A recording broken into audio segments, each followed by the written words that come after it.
Hi, my name's Andy James. I am a Foreign Policy and Diplomacy Services Officer at the Consulate General of Canada in Denver.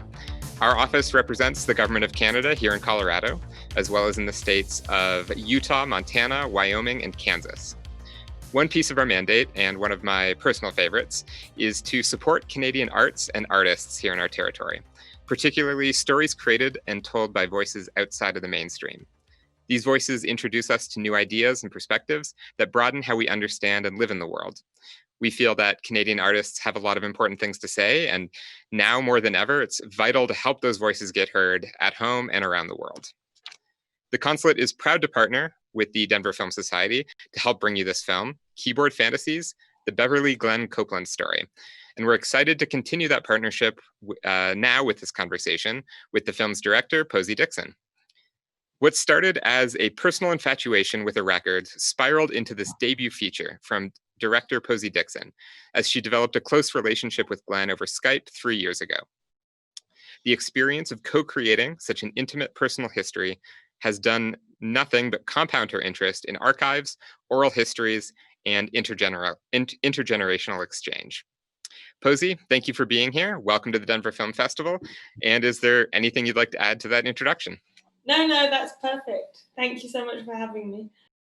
Yeah, thanks for being here. So right off the bat, one of the first emotions I felt while watching this film was realizing how much I have really missed going to see live music. When Glenn walked out on stage to that standing ovation, I got this pit in my stomach, just realizing how long it's been since I've experienced anything like that. And I'm sure that is not what you expected when you, or not what you intended when you were filming that scene. But I want to start by asking you what will probably be the most common question of this year. How are you doing? How are you holding up during the pandemic? Have you been managing? Are your plans on hold, or are you able to keep moving forward with your projects?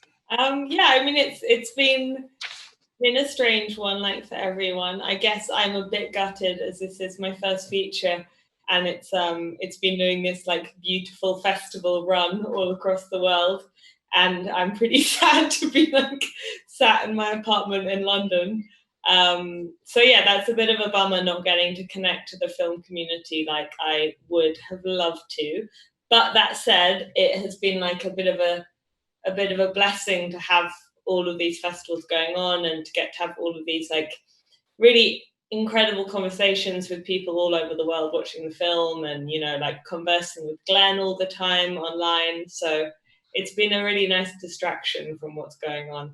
And I think also that the cadence of the film and the tone of the film has been really well received at the moment, because I think a lot of people do find comfort within the film, and that's something that I think we need right now. Absolutely. And how is Glenn doing?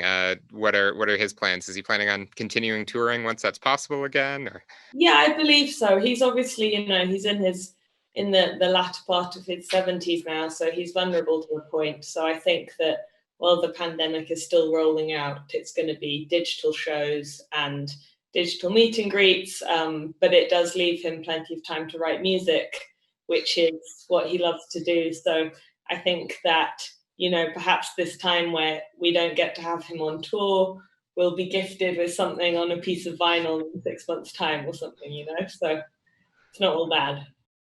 Definitely something to look forward to there. Yeah, so I wish we could have you in person, but I'm glad we're able to make this work. So getting back to the film itself, what drew you to the story? What got you excited about taking on this project? I was talking to a friend of mine earlier, actually, and I never took this project on. Like, this project just happened, like I heard that record Keyboard Fantasies probably 3 years ago now, became really fascinated by the voice and the music, and spent a while trying to find Beverly Glenn Copeland to try and find some more music to listen to, and eventually found my way to Glenn on Facebook, and we kind of struck up this internet friendship that really went on for like a year before I even started floating the idea of filming with him. We were talking about lots of different projects. So yeah, I never set out to make a feature. I never really set out to make like a biopic of Glenn's life or anything. It was more that through the process of making friends with him, and then initially traveling out to Canada to meet with him and to record him playing some music, that I really started to like learn about his story and the full, the full bandwidth of it, and also to kind of just like develop a very intimate, safe relationship with him. And it was at that point that the film started to really come into shape. Oh, wow. And getting the film made, you had support from a handful of Canadian independent musicians like Dan Snaith of Caribou. Some of it at least was a Kickstarter campaign.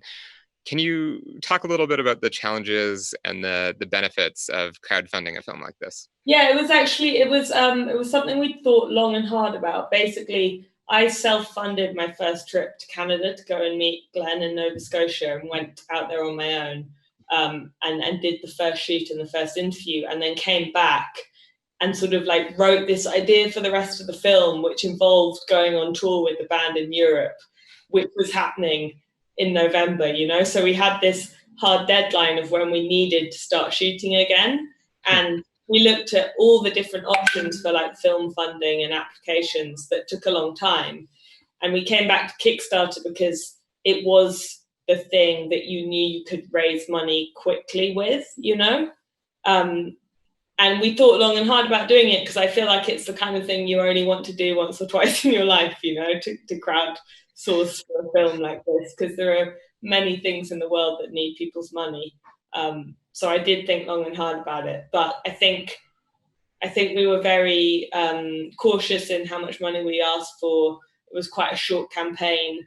We were very focused on it, and it felt really nice in the end that you're kind of making this film that 100 odd people had chipped some money into it. There was a level of pressure to it, but it was also quite a cozy feeling to know that you were like making something for an audience that were really hungry for it. Does it sort of make it feel like you had more of a team behind you than on normal projects? Yeah, it nice. Really did. It really did. I like the idea of that. So one of the things that I feel like makes this film so powerful is that there's just so many different themes that come up in the film. I'm sure we could have long discussions about every one of them that I don't think we'll have time for. But one of the pieces that I loved was the part where Glenn is talking about why he thinks his music resonates so well with young people, about how young people are just used to hearing that they're selfish and that being the only message they get, and that his music says something different to them. Do you have your own opinions, similar, different opinions to Glenn as to why his music resonates the way it does? Yeah, I mean, I do kind of. It was that sentiment that Glenn shared with me one of the first times we ever spoke on Skype, right at the beginning of our relationship.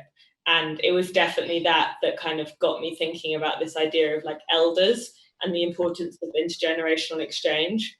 And that was a theme that became like very important to me throughout the filmmaking process and has really stuck with me as a result of it, And I do think it's really true. I do think there's a real juxtaposition now within, there's a lot of young people get a lot of slack for like always being on the internet and taking selfies all the time and being self-obsessed. And I think that is partly a result of the digital age. But I do also think that as a result of the internet, like young people's eyes are open to so many more life experiences than they used to be, and their levels of empathy are completely off the scale from what older generations are. So I think that yeah, like Glenn really hit the nail on the head with that one there, in recognizing that the young generation now are like, they are the first global generation, and they do have levels of empathy and understandings for those living outside of their own existences that are probably unprecedented. And so I guess what do you take away from that? You got that interest in intergenerational exchange. I guess what lessons do you feel the audience should be taking away from those ideas? Yeah, I mean, I think something that I'd love for everyone to take away from it is to, for the younger generation to recognize the work that the older generations have done before them, and to understand the struggles that people have been through to kind of lay the groundwork from where we get to live from, and from where we get to make art from and experience life from. And then likewise for the older generations to like really understand how much the youth can teach them, you know, and to make the time for those channels of communication to exist, because we live in like such a society that splits everyone into generations, like really dramatically, you know, when you think about it. Like you really do, for the majority, spend time with like your own age group. And I think like we're all missing a real trick there. Absolutely. So I also wanted to ask about how the film portrayed Glenn's experience as a trans man. In the film, different people use different pronouns to refer to him, and he's referred to both by his name, both as Glenn and by his birth name, Beverly. Can you speak a little to the decision-making process around names and pronouns in the film? Sure. I mean, Glenn, by his own choice, is now kind of working. He's Glenn Copeland. He's Glenn to everyone, like he's a man through and through. But he releases music under the name Beverly Glenn Copeland and is quite comfortable with that and quite happy with that. He has a very kind of peaceful kind of relationship, I think, with his past identity, which I think is different for many trans people from the conversations that I've had around this precise issue, you know, like in talking about the film. And I wouldn't want to speak for Glenn, but from my understanding, the way we've spoken about gender before, he sees gender as a spectrum thing, and he always says that, you know, we all need more feminine energy in the world right now. And he always says a lot of my music comes from my feminine energy, you know, like he recognizes both his feminine and masculine energies, which is why I think that, you know, he has this kind of comfort with using the name Beverly Glenn Copeland for music, but always being known as his pronoun as he. People speak of Beverly when they knew Beverly as she. So that's kind of how we played it in the film. But now he's always, you know, he's he through and through. Awesome. Yeah. Thank you for that. Another theme that really connected with me was just how international the whole thing is, right? Glenn was born in the US, has lived most of his life in Canada. His music was rediscovered by Japanese collectors. You're a British filmmaker. So the whole thing's very international. So first, I guess, do you have more details on how his music was actually rediscovered by those collectors? That was something I was really curious about. Yeah, I mean, to be honest, I've never got to the bottom of how that cassette tape made it to Japan in the first place. Like that we've never figured out. We've spoken to the record collector in Japan, who is the person that first got in touch with Glenn. We've spoken to him a few times via email. His English isn't particularly strong. So they've been quite kind of brief interchanges. And to be honest, I've never actually asked him, which is ridiculous to think of it.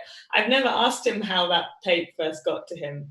I don't know if anyone's ever found like the first link of how that cassette tape got out there. That's probably another wormhole for me to go down after this call.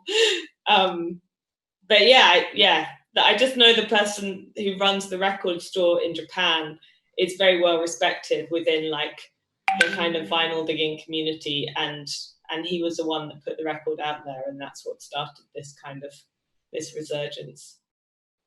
I guess it's nice to still have a mystery about something else. Yeah, maybe I don't want to know. And on that same theme, what are you? I guess, do you have any thoughts on the global appeal of his music and on this film itself?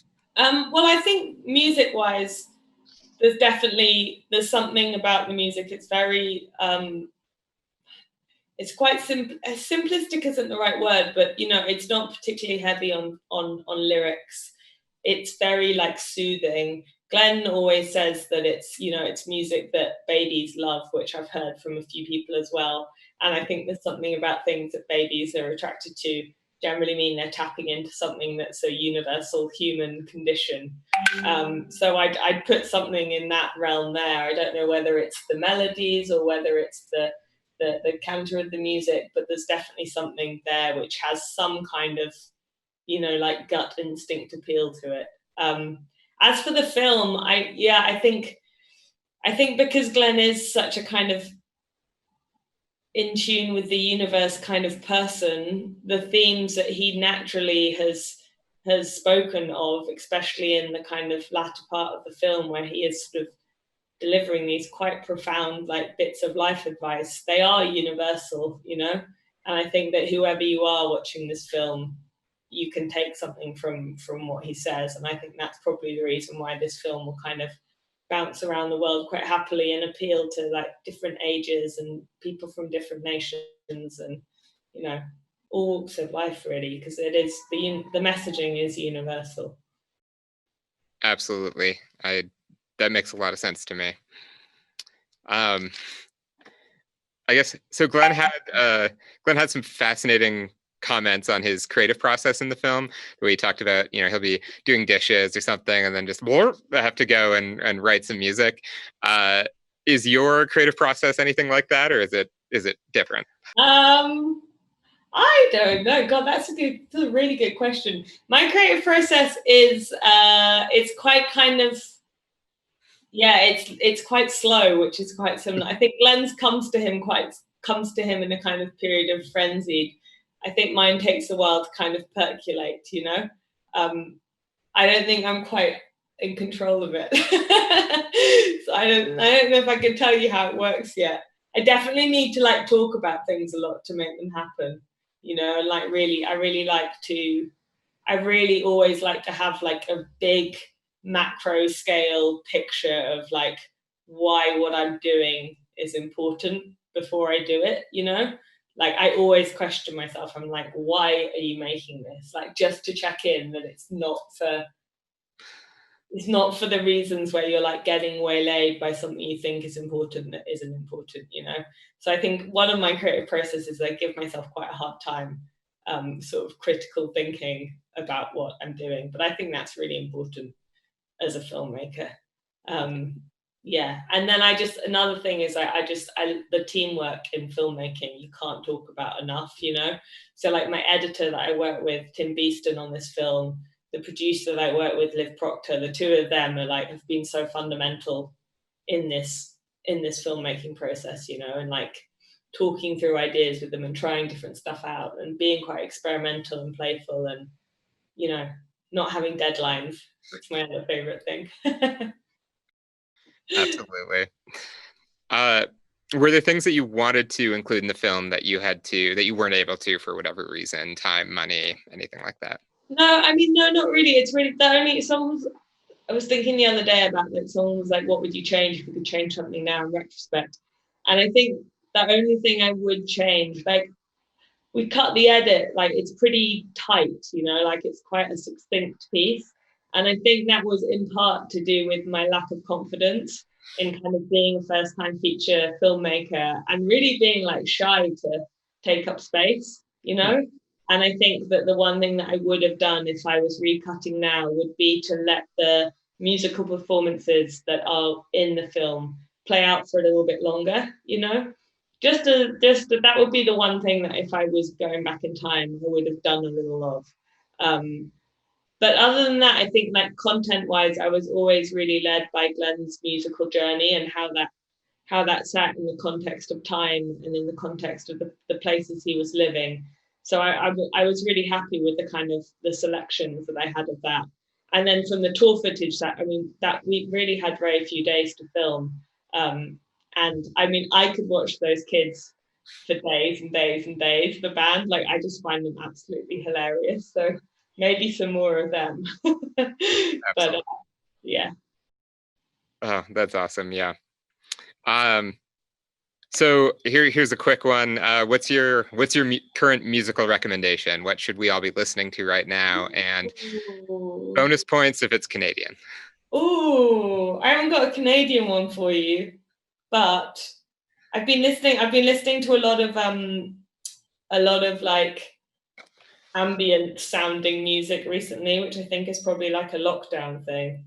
But the artist that has been getting me recently is oh no, somebody called it's gone now. I can't help you. No I problem. mean, if you want some nice boobly music, Mort Gardson, Music for Plants. Okay. It's always a good one to recommend. Yeah, let's go with that. Okay, Music for Plants. I will definitely be looking that up after this. So I think we are nearing the end of our time together for this. So I want to give you the opportunity to give us any last thoughts you have on the film, anything else we should be thinking about, and also to talk about any future projects that you have coming up that we should be keeping an eye out. I mean, I think it's great for everyone to know that Glenn Glenn got a record deal like this summer, which is That's cool. awesome. So he's released. It's just come out at the end of September. A new record called Transmissions, the music of Beverly Glenn Copeland, which is like a kind of like mega mix best of hits. So it features a lot of the music that's in the film, but then there's also like a couple of unreleased tracks that are new that have never been released before, which are on there, which are very beautiful. So if you want to support Glenn and hear some more music, I'd pick that up. Glenn also has a Patreon, which is really important for him, just to kind of keep the money ticking in, because he lost a lot of income that was meant to come in touring this year, obviously, and we don't know when he's going to be able to get back on the road again. I'm just developing another long form film, which is too early to talk about, but it's about an artist who's kind of similar to Glenn in many ways, but so different you can't even imagine, and right on the other end of the age spectrum. But I think some of the things that they represent are similar in some fashion to some of the things that Glenn represents. Awesome. We will definitely keep an eye out for that, and maybe you'll when that comes out, we'll be able to get you to Denver in person rather than just digitally. So keep an eye out for Glenn's new record, Transmissions, and his Patreon as well. Perfect. So once again, on behalf of the Consulate General of Canada in Denver, I'd like to thank Posey Dixon for taking the time to chat with us today. I also want to thank the Denver Film Society for not only always putting on great programs, but also for how well they've pivoted to this virtual format in order to find a way to keep the Denver Film Festival continuing. I think we all really appreciate that here. And of course, thanks to all of you for watching. I hope you enjoyed the conversation. Thank you so much.